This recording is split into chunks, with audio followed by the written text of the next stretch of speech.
ॐ विश्वं दर्पणदृश्यमाननगरी तुल्यन्निजान्तर्गतं पश्यन्नात्मनि मायया बहिरिवोद्भूतं यथा निद्रया यस्साक्षात् कुरुते प्रबोधसमये स्वात्मानमेवाद्वयं तस्मै श्रीगुरुमूर्तये नमः श्रीदक्षिणामूर्तये बीजस्यान्तरिवाङ्कुरो जगदिदं प्राङ्निर्विकल्पं पुनः मायाकल्पितदेशकालकलना वैचित्र्यचित्रीकृतं मायावीव विजृम्भयत्यपि महायोगीव यस्वेच्छया तस्मै श्रीगुरुमूर्तये नमः श्रीदक्षिणामूर्तये तस्मै श्रीगुरुमूर्तये नमः श्रीदक्षिणामूर्तये।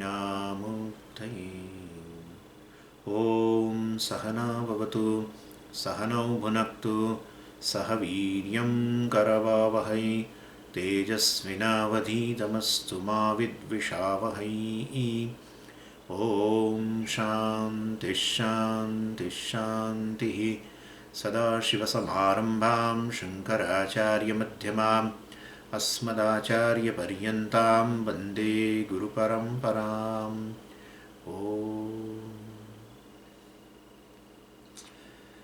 So now we'll have already completed, there are three Mundakas, three chapters in the Mundakopanisad, and we are right now in the second chapter called Dvitiya Mundakam, and in that there are sections, Khanda.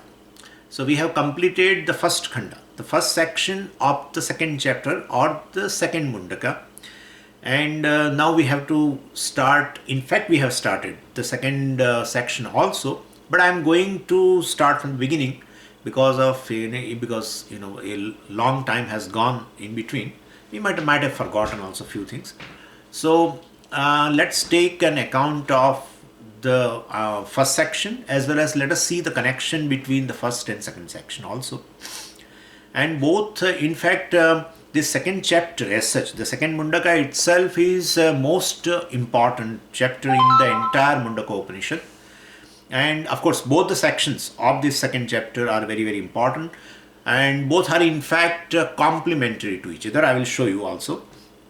And so when we take into account, look into the first chapter, first section, the summary of that, and then connection with the second section also, then you will realize that how important it is.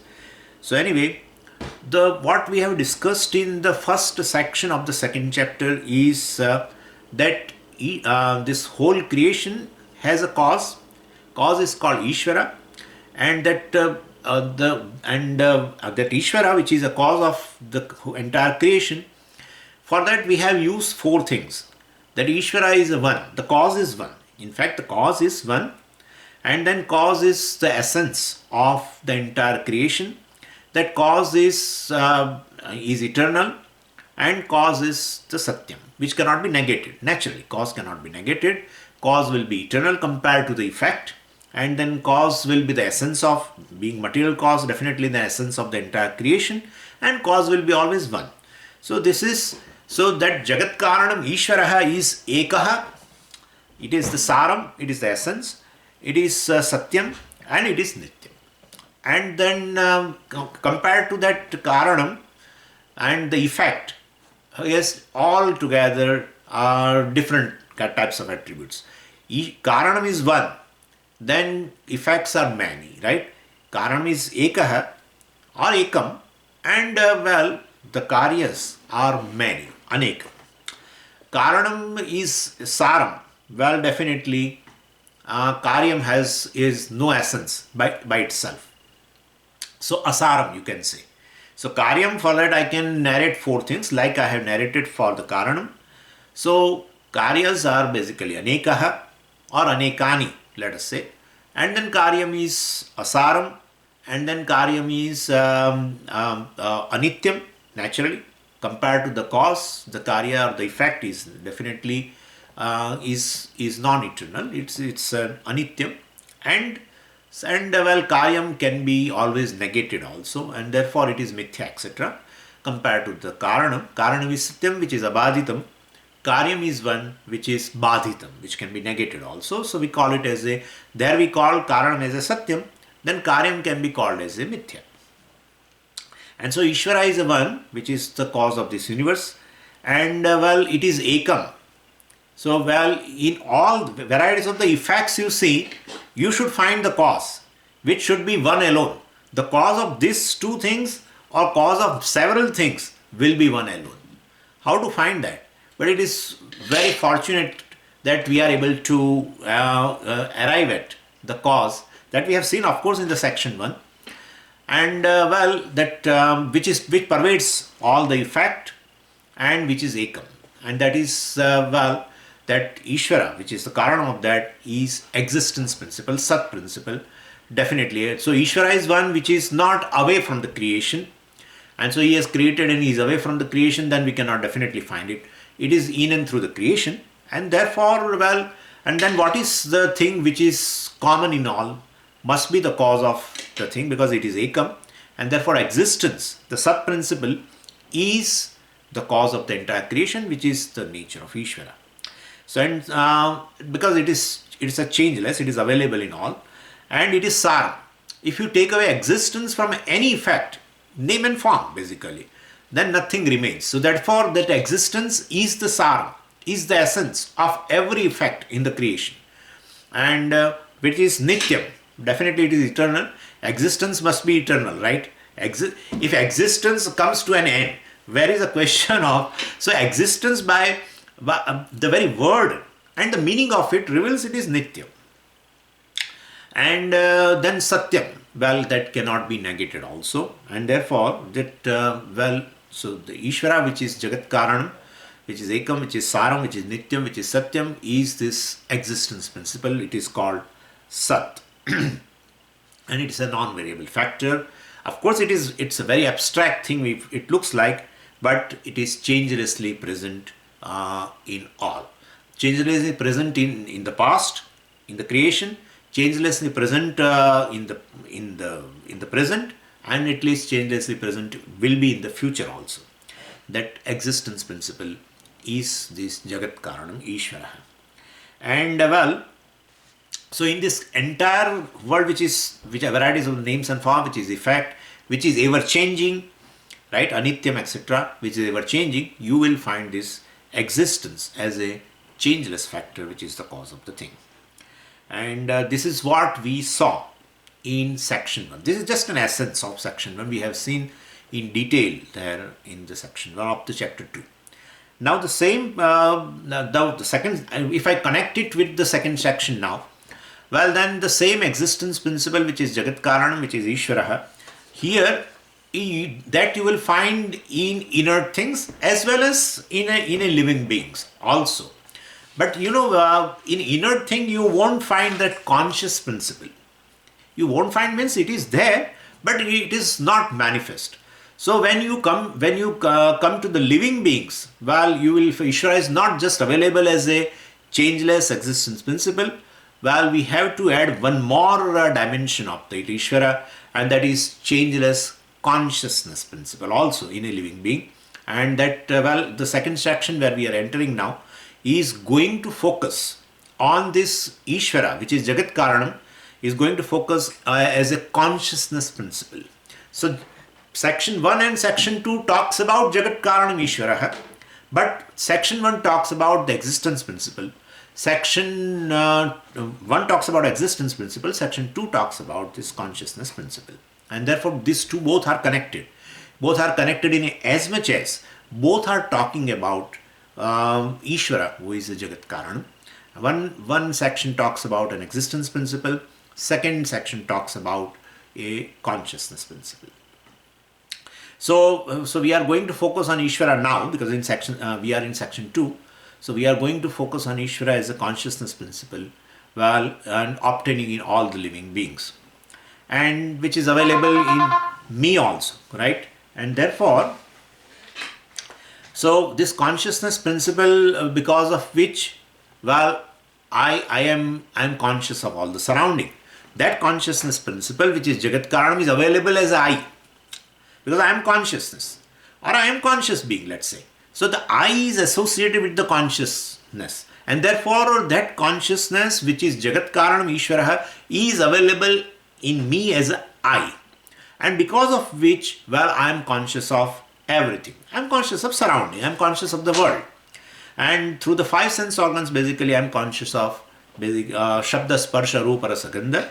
And we should note this, that what I am conscious of is all the time changing, but that I am conscious of is not changing. What I am conscious of is all the time changing, but that I am conscious of is never changing, and therefore that must be the cause. Because I told you the cause is one which is not changing, which is Nityam, which is Ekam, which is Nityam, and therefore Nityam is non-changing, not changing, and therefore I am conscious of that never changes. What I am conscious of, well, it will be changing all the time, and therefore that consciousness principle, which is Ishvara, which is Jagat Karanam, is available as I. In fact, that is Mahavakya, but let's not talk about right now, because this second section is going to deal with that Mahavakya also. And so I am conscious of the healthy body, I am conscious of my sick body, I am conscious of my childhood, I am conscious of my, well, youth, everything. So what I am conscious of is changing, but I am conscious of, well, that doesn't change, and that consciousness principle should be the Karanam, Jagat Karanam, Ishvara. So changeless consciousness in this changing body, well, definitely is Ishvara. This changing body is world. Let's take that way. Changing body, changing thing is a world. So what I am conscious of is changing. So what I am conscious of is basically world. But that I am conscious of, well, that is the changeless consciousness principle. So changeless consciousness principle available through the waking state. Then when you go to dream, well, the whole world has changed. The waker's world now is replaced by the dream world. And the world has changed, time has changed, space has changed, everything has changed. Entire world with all the dimensions has changed. But well, still, I am conscious of the dream world will now not change. What I am conscious of has changed. Earlier it was a waking world. Now and waking time. I am conscious of a waking time, conscious of a waking space, and conscious of waking objects. Now, well, in a dream state, objects change, time change, well, and space, everything change, but basically I am conscious of does not change. And therefore the changeless consciousness principle is still available in a dream state also. And well, and in a deep state, of course, there is a total blankness, but still you are conscious of even blankness. And therefore, even in deep state, I am conscious of will not change. And so the states vary, the objects vary, the experiences vary, but the consciousness does not vary. And therefore, that consciousness which does not vary in all the states, in all the experiences, and with respect to all the objects, must be the cause. Because cause is the one attribute of the cause is which does not change. I have told you, right? Ekam, then Saram, and then Nityam, and Satyam, which cannot be negated, which is not changing, which is the essence of everything, and which is one, must be the cause compared to the effect. Effects are many, effects are not having an essence by itself, and effect does not have essence by itself, and then well, effect is ever changing, and effect can be negated. A given name and form is always available for negation, therefore it is mithya, and then cause is just opposite to that. And therefore, this is my own experience that in the three states, well, the world keeps on changing along with the time and space. Well, and even I'm not conscious of the world at all, including time and space, but that I am conscious of does not change. Therefore, that consciousness which is available as an I must be the cause of the entire creation. How can you say it is a cause of the entire creation? Well, that will come in this first mantra itself, we'll see that. So, Jagrat Sapna Sushuptishu Sputatara Yasambit Vijrumbhate. Jagrat Sapna Sushuptishu Sputatara, which is ever illumining, and Yasambit. Sambit means this consciousness. Well, that is the Karaneshwara. And so now Upanishad wants to draw our attention to this consciousness principle in ourselves. It starts with the Tvam Padartha and later it will equate with the Tat Padartha. So in the all following mantras of this section 2 of this second chapter, the Upanishad will focus basically on this consciousness in the body, and then it will point out that this changeless consciousness is Jagat Karan. That they will say. In the first mantra itself they will say that. And thereby you will have a equation between Tvam and Tat. And so this Ishvara basically, how will it call as a Jagat Karan? Because they say this consciousness is available as an I and which is not changing.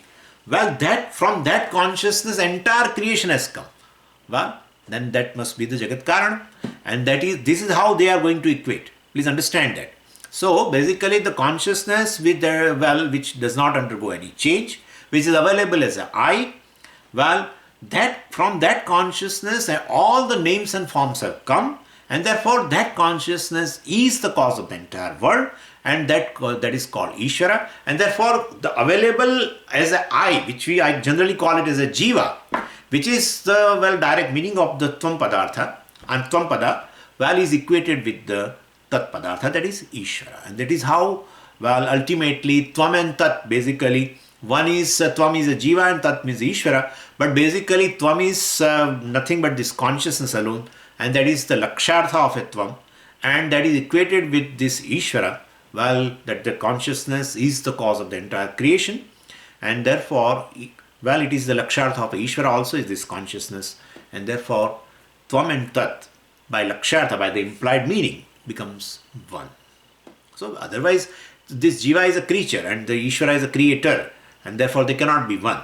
But the Tvam Padartha means here Aham Padartha is basically nothing but this consciousness which is not changing, and that consciousness from which the entire creation has come, that is going to be told by the first mantra itself, and thereby they are equating the consciousness available as I as a Jagat Karan Ishvara.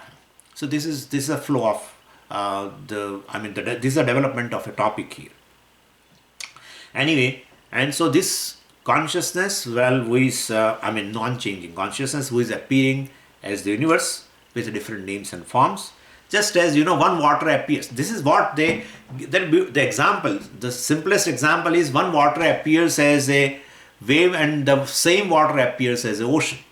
So one looks a Vyashti and other is a Samashti, but basically the content is water only. Same way one consciousness appears as I, which is Jiva, and same consciousness appears as Ishvara, but basically both are one thing alone.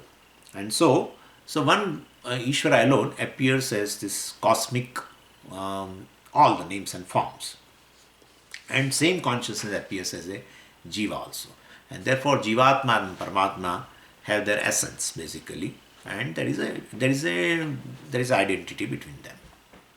So this is we are entering into this Mahavakya section of this Mundakopanisad, and that is why I told you, out of all the chapters of Mundakopanisad, this second chapter is the most important, and because it is establishing the principle of the Vedanta or the essence of the Vedanta, that is Mahavakya. And we have to think it again and again, and then we realize that I'm not just a creature, but I am the cause of the entire creation. Let's go to mantra number 1, which of course we saw, but I am going in brief again in order to brush up our memory. Avissannihitam guhacharam nama mahatpadam atraitat samarpitam ejat pranad nimishatchayadetat janata sadvarenyam param vijnanad yadvarishtham prajanam. So you are reading a mantra or you are reading a text, but this is how it is. This is how it is. You will find in Vivek Chudamani and several other places that the mantras generally should be with a particular meter. If it is it is having a certain meter, then you can definitely chant. But if it is not having a meter, you have to simply read out the mantras. This is how it is. Anyway, so what is that Ishvara? Now it is said here, Avihi. Avihi, very very important section. Please pay attention to that. Avihi. This Jagat Karanam Ishvara is Avihi. Bhashyakara says Avihi is equal to Prakasha Swarupam, the luminous principle, light of consciousness. Avihi means this self-revealing consciousness principle, which is called, they call it light of consciousness. Well, consciousness is compared with the light. The light of consciousness means you have to think that the consciousness has been equated with the light, and there is a reason for that. So in Vedantic scriptures, generally the consciousness is often compared to the light. And we should understand the significance of it, and for that we will have to go to the definition of light. What is the definition of light? Light, is that in whose presence the things are experienced. A thing is experienced, and in whose absence a thing is not experienced. I will put it differently now, little differently. A light is that in whose presence a thing is known. That's better. A light is that in whose presence a thing is known, and in whose absence a thing is unknown, or it will not be known.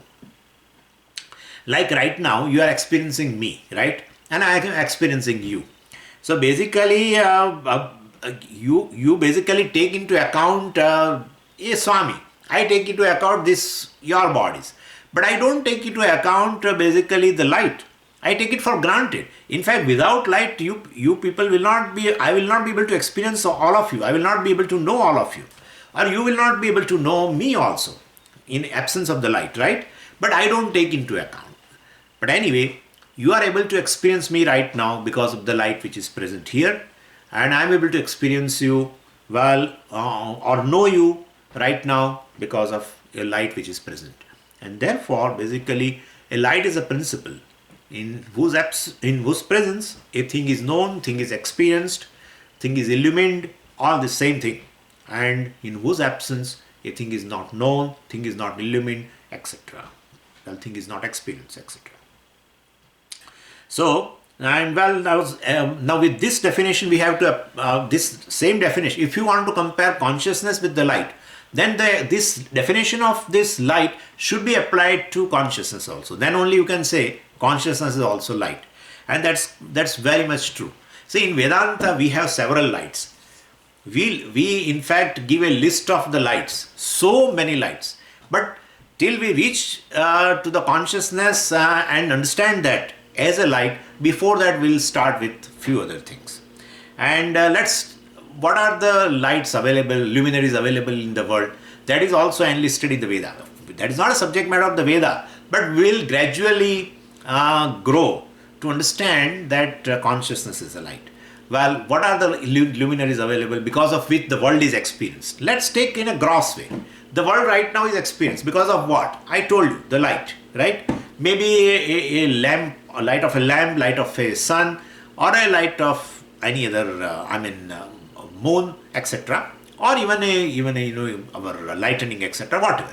So all this, or light, fire, let's say. All these are luminaries. We will call them lights because basically in whose presence the world is experienced, and in whose absence the world is not experienced, right? So this is a first. We are also enlisting them, but for that Veda is not required, but we do that. Now go to the next step. This is the way we have to do. That every sense organ also is a light. That is not told by the people. That Shastra tells. So Vedanta extends the concept of the light, definition of light further. Even though because of the sun, moon and fire and all this, I am able to experience the world. The sun, moon themselves are experienced because of what? Then you will find another source of light. I experience the world because of the sunlight, and now experience the sunlight because of what? Then you will find that eyes are required, and therefore eyes illumine sunlight. And if I illumine the sunlight, if you know the sunlight in presence of eyes, you don't know the sunlight in absence of the eyes. Therefore, eyes are a light. Okay, this is our definition. In whose presence a thing is known, in whose absence a thing is not known. That's light. Or same way, so eyes basically. So sunlight or moonlight, whatever, definitely illumines the world. So world is known in presence of this. But then that sunlight itself, or a moonlight or a fire, or even a lightning, is basically also known, and therefore in presence of something. and in whose absence they are also not known. Therefore, we have another light called sense organs, eyes, ears, etc. So if if eyes are not there, neither I can experience the sun, neither I can experience the world. Neither I can experience the world. It's not that, so sun basically illumines the world, and through sun only I know the world. So, Swamiji, if sun is there, and if eyes are not there, am I able to experience the world or not? No.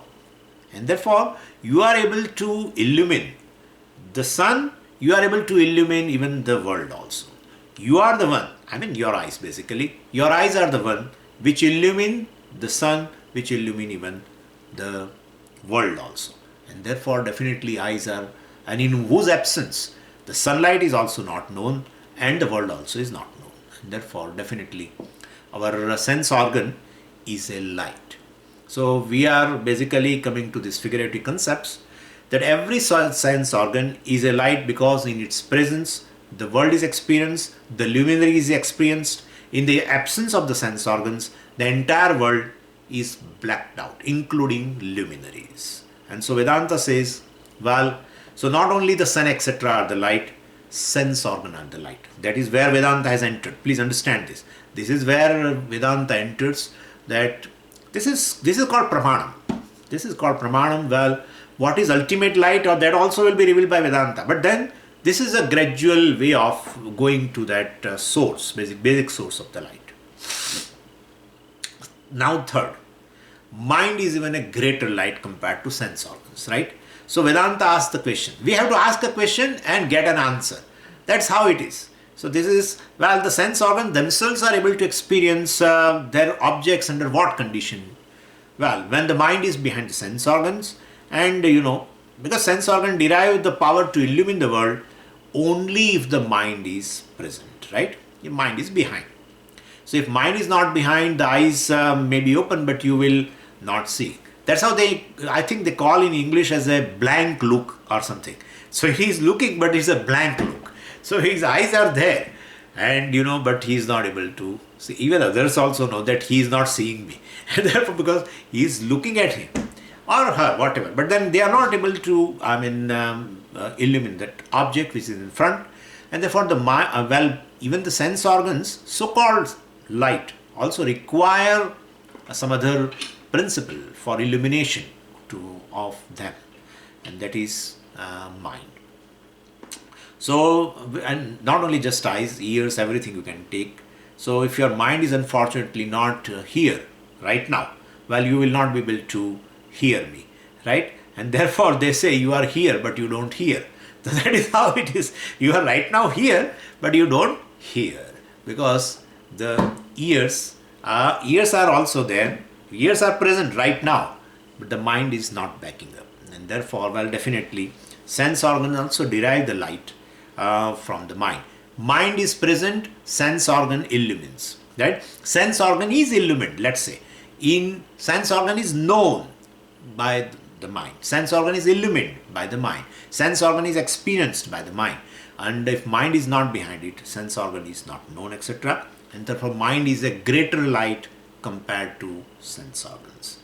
And without that, without mind, now let's extend for every way. Without mind, sense organs are useless, world is also useless, all luminaries are also useless, right?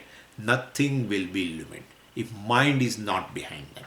And therefore, mind is the one which illumines everything. Luminaries, world, sense organs, everything.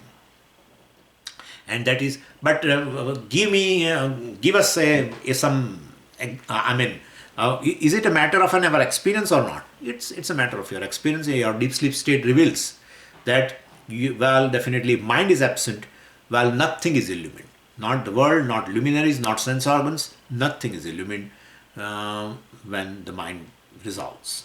And therefore, everything is blacked out. So mind is a greater light compared to sense organs.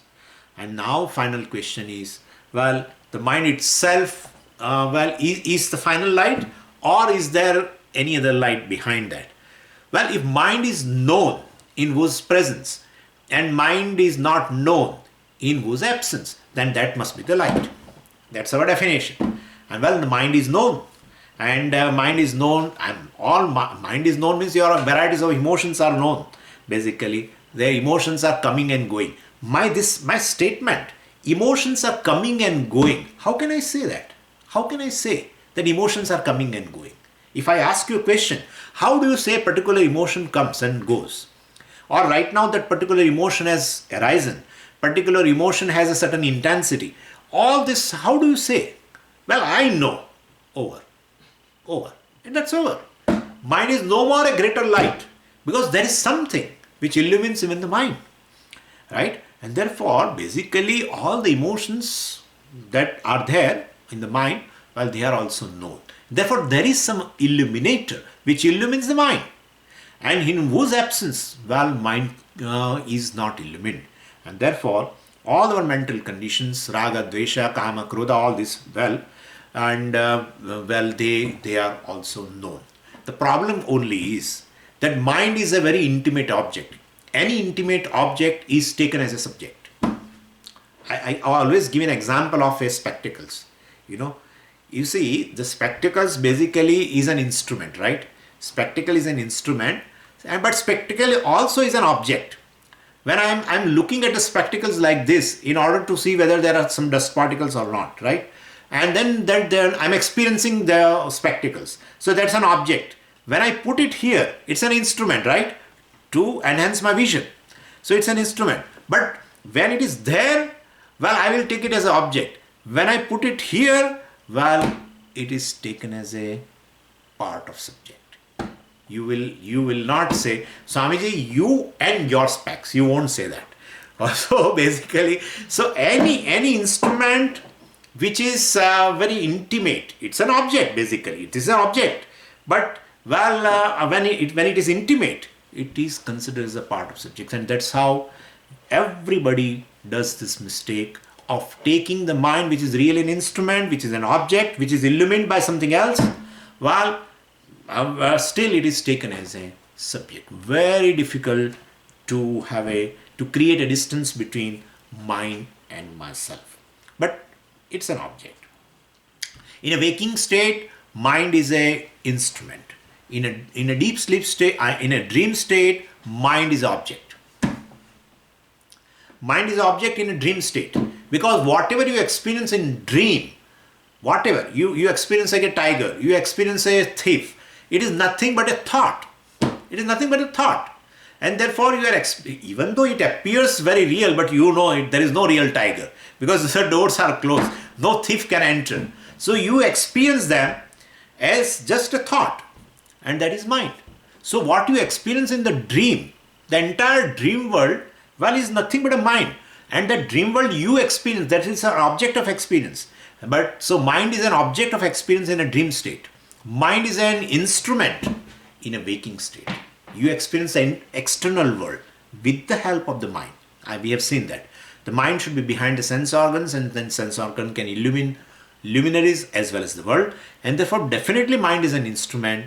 And and there are many reasons to tell the mind is an instrument, because with the help of a mind, well, you emote, you show all the sankalpa, vikalpa, everything. You gather knowledge, all this for that mind ultimately is instrument.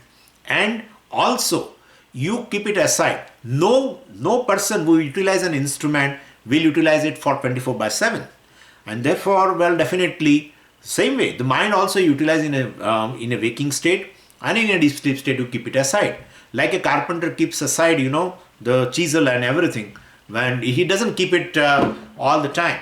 And when it is when he utilizes, you will think of a carpenter always with the instrument. That's how one person told that he is actually a children's puzzle, And what happened was that he asked me the question. I did not have the answer. Then he gave answer. I am telling you. He said the driver is coming from the wrong side. The traffic police was also there, but he did not catch that person. What is the reason? And I was scratching my head. I didn't know that driver was coming from the wrong side. It's a one way, and he was coming from the wrong side. Police also is there, but still he did not catch him. He allowed him to go. Then he answered, the driver was walking. So what I'm saying is, when you think of a driver, you always think with the instrument called car or whatever, truck or whatever. So basically, this is what the thing is. Any instrument, the person who uses that instrument is always taken along with. So in waking state, of course, mind is an instrument, but we take it as a part of subject, etc. But what I'm saying is that any instrument, any person, any skilled person, maybe a carpenter, goldsmith, or anybody, they won't utilize it for 24/7 multiply 365. Well, they utilize for few hours in a day, and then, they keep it aside. Same way, I utilize my mind just during waking state. In deep sleep state, I don't utilize. That proves that that's an instrument. And therefore, I am the one who utilizes the instrument in a waking state, and in a deep sleep state, I keep it aside, and still I am conscious being. I am conscious of, that consciousness continues in the deep sleep state also. Anyway, what I am saying is ultimately there is a consciousness principle, a changeless consciousness principle, which illumines even the mind, which we call it as a greater light, greater than sense organs. And definitely sense organs are also light, that illumine the world, that illumine the luminaries. Let the luminaries illumine the world, but luminaries are illumined by my sense organs are illumined by mind, and mind is illumined by the ultimate principle, this changeless principle called consciousness principle. That is the illuminator. How can you call it as changeless? Why? How suddenly you call it changeless? Because you say I am conscious of. You say I am conscious of. Try to change it.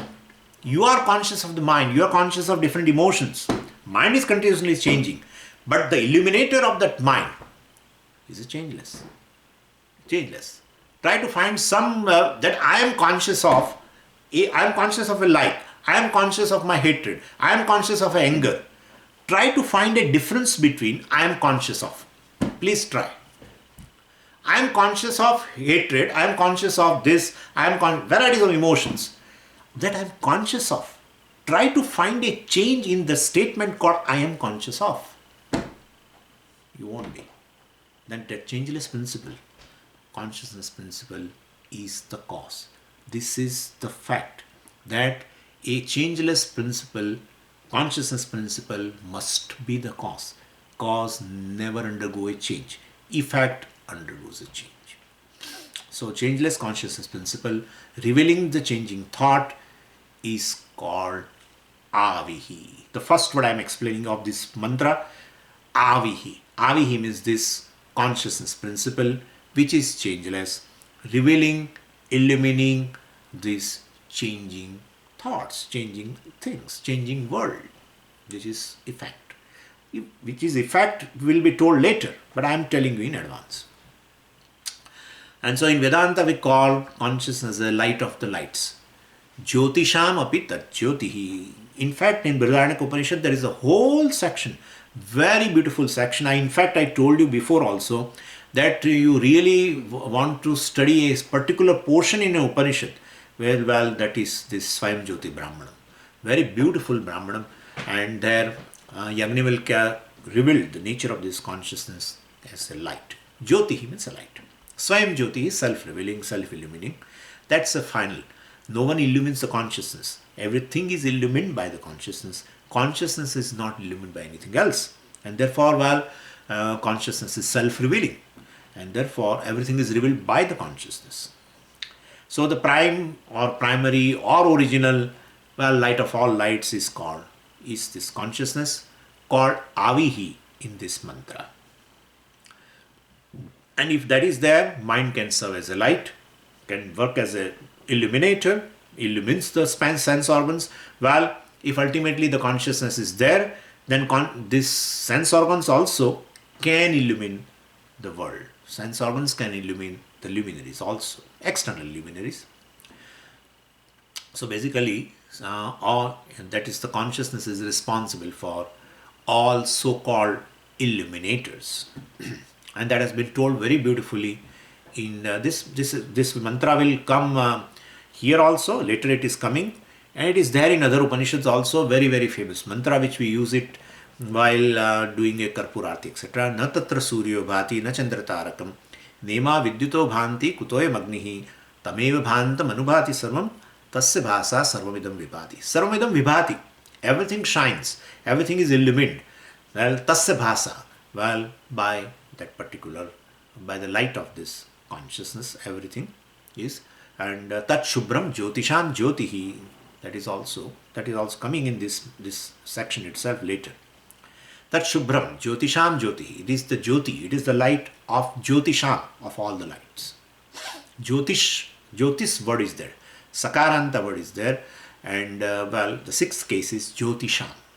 Sixth case plural. Anyway, so the ultimate light behind all the light is the light of this consciousness. And well, this Kalavihi. And who is that consciousness? Karanishwara. That will be told now. Here we have analyzed in an individual that I, which is a conscious, which is nothing but this conscious being, but ultimately it is a consciousness. And that consciousness is ultimately Karanishwara, will be told now.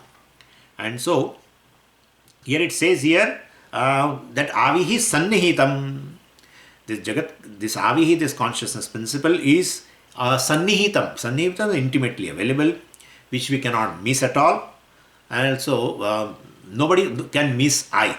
You can miss everything, but you cannot miss yourself. That is self-revealing consciousness. So it's called here Sannihitam. Sannihitam is intimately available. Never, we cannot miss it. So every experience is because of this consciousness alone. So, well, what you experience, definitely you miss. Today you experience something else, tomorrow something else. But that you are conscious of, that you are experiencing, that you can never miss. And so, that's how Sannihitam. That's how in Kenopanishad also we saw Pratibodha Viditam Matam, right? Pratibodha Viditam Matam, Atma, Amrutattvam hi Vindate. And in every Bodha, in every cognition, you will find the presence of consciousness, because of which a object of that cognition is revealed. So every experience reveals basically presence of consciousness, and that is available, intimately available. That's called Sannihitam. Anyway, and then it says, this Avihi Sannihitam, then it says Guhacharam Nama. This consciousness principle, which is Jagat Karanam, which is intimately available in all the experiences. And that is Guhacharam Nama. It is available in the body, in this temple. And that is, this also will be, this we'll see later in Mundakopanisad, that the most beautiful temple is our own body. With, the 5 circles. The most outer circle is this Annamaya Kosha. And then there is a Pranamaya Kosha. There also in temple, especially in South India, we will find that in a Garbhagruha where the Ishvara is sitting, and that temple has they call it Prakara. So most outer circle, most outer wall, let us say. And then there is an inner wall, and then there is inner wall, and then there is inner wall, etc. And then there will be a sanctum sanctorum, that is a Garbhagruha, and in that Ishvara is sitting. Same way here. So body is also a temple, and this is the most outer part of this body, outer prakara of the body, that is Annamaya Kosha. And then there is a Pranamaya Kosha, Manomaya Kosha, Vijnanamaya Kosha, Anandamaya Kosha, and afterwards there is a Garbhagruha, Sanctum Sanctorum. And that is what? That is Guha. Guha means this Garbhagruha. Guha means actually cave. Guha means a cave. And whenever Guha word comes, we have to immediately translate it as a heart. Because basically consciousness has manifested in the mind. But during waking state, the mind is totally available everywhere, right? Mind is available here also, mind is available here, mind is available here. So mind pervades entire body. That's his office. So during waking state, it does function, pervading entire body. But when in a deep sleep state, when mind wants to take rest, it withdraws from basically this gross body and all other things, and it goes to the heart. for taking rest. And so mind is available, the residence of the mind basically is the heart. Office of the mind to work, well, it is the entire body. But the residence of the mind is basically considered as a heart. And in that mind, consciousness is available, right? And therefore consciousness, which is Jagat Karanam Ishvara, available in the heart. Because basically mind is a place of the heart. Heart is a place of the mind. And in the mind, this Ishvara, consciousness principle, is available. And therefore, Guha Charam Nama Avi Sannihitam. So, this consciousness, which is Jagat Karanam Ishvara, from which everything, whole creation has come, we are going to talk about it. Well, that consciousness, which is available as I, which is self-revealing and which is most proximate means which is most, it's nearest. But where is it available? It is available in the mind, and the mind which is situated in the heart. So, Guha Charam. So, Guha means a heart and Charam means available, Vartamanam. So, available or present in this Guha, in this heart. And that consciousness, well, which is available right now in this heart, now it is equated with the Ishvara. And so now it says here, this consciousness which is available in this heart as I, as Aham, that is a Karana Ishvara. For that it says here, Mahat Padam. So Mahat Padam, the Mahat Padam refers to Ishvara basically. Earlier Avihi, Sannihitam, Guhacharam all refer to this Tvam Padartha, available here. And now it is equated with the Mahat Padam. And Mahat means, Padam means basically Adhar. It's an abode, support. It's an abode of what? Mahat.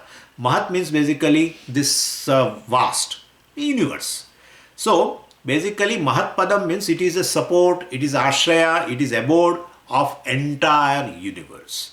That consciousness which is available in this heart, well, which is most proximate is I. Well, that consciousness is Mahat Padam. Well, it is nothing but a abode of the entire universe. So now it is coming to the Karan of this entire universe. And so we generally, this word Mahat Padam you can translate, and that word is very famous with you, that you know also. Like Shantakaram, Bhujagashayanam, Padmanabham, Suresham, Vishwadharam. So Vishwadharam is this. Adharam, abode, Vishwa, universe. So Vishwadharam is here told as a Mahat Padam. Padam means a Adharam, and Mahat means a big, means Vishwa. And this Ishvara is available. Don't think it is available in Vaikuntha or anywhere else. It is right there in your heart. It is available as I, most proximate, and that is from that consciousness alone this entire creation has come, because that's an abode. That consciousness is an abode of the entire universe, etc. Okay, that's okay. Now, what kind of a universe it is? So, atra etat samarpitam. So, now rest of the verse, well, is a description of this Ishvara, Jagat Karana Ishvara. It is based on a previous section, of course. It's based on a previous section. Atra etat samarpitam. In this Chaitanya Rupa Karana Ishvara, well, entire world is based. Samarpitam means it is based. Atra means here. Here means this, in this Ishvara, in this Jagat Karana Ishvara, in this consciousness, well, entire world is based. Entire world is non-separate, basically. Entire world is non-separate from it. So, Atra means is equal to this Chaitanya, basically, this Chaitanya Rupa Karana Ishvara, well, this which is the nature of consciousness, whole world is based.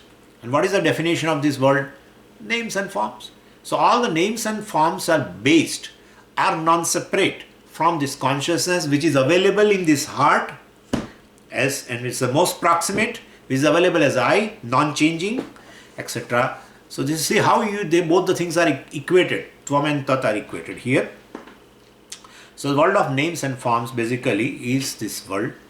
And so even though, what is this world? Okay, names and forms. But even though world appears as a very solid and tangible, well, if you really inquire into the world, this tangible world will definitely get reduced to elements. Basically, world is nothing but a word. Honestly speaking, you have to drop L. Really, That's what Chandogya revealed. World basically is nothing but a word. That is where we have to, because name and form, name means a word, and then form means you feel that it is a very concrete entity. There is no concreteness. You have to drop the form later, only name will remain. That's how one person very clear, very nicely said. World is what? World is word only. Drop L. That's what it is. How? Well, that is because you have to analyze. For that, if you have a science background, it's fantastic, I tell you. Well, anyway, you take world is mean what? Elements. Over. See, the so-called a great headache called world is nothing but elements. And then elements are what? Well, molecules. Molecules are what? Subatomic particles. Let's say atoms.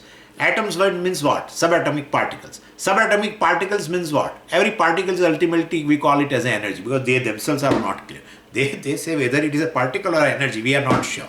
But anyway, there is interconversion, no problem. So subatomic particle is nothing but this energy. And well, ultimately this energy is what? Which is formless. So any given form is reduced to formless energy. Any given form is a formless energy. Okay? So form is formless. So you feel it is very tangible. Very tangible. This Swami looks very tangible. It's ultimately reduced to elements and then it is all formless. What I am saying is this Namarupa Prapancha basically, well, is nothing but just a name. Just a name. Any form is basically reduced to formless thing. And definitely name only will remain. Name remains. So the reality of the world is a name. That's how Vacharambanam Vikaro Namadhyam. It's a great thing. That's a statement one has to assimilate forever. Vacharambanam Vikaro Namadhyam Vrittika Ityeva Satyam Vakeva Alambanam Yasya Vacharambanam. So whole world has begun from what? Vacha, from the words, and remain at the level of words. It begins with the word and don't go outside. The word pot, the reality of the pot or the so-called pot or a clip is nothing but the word clip, nothing else. Ultimately. Anyway, so what I am saying is tangibility is a illusion. Science has proven much so many years ago. This tangibility is an illusion. Form is tangible. You don't tell me the name as a tangible. World is equal to names and forms. And form in your mind is tangible. But that really, when you analyze, it is not tangible at all. It's a formless Nam and Rupa configuration, well, alone, moving very fast. So this Nama Rupa Atmaka Prapancha alone is based on what? Ishvara, this consciousness principle. So well, that is how in Mandukya Karika Gaudapadacharya said, consciousness in motion, really beautifully it said, consciousness in motion appears as a matter. It's alone. And so motion within this inverted comma as well, consciousness is nothing but this seeming motion is this world. Anyway, so in reality there is no matter as such. There is writing nothing but a name. So Vacharamram Vikaranam Dheyam.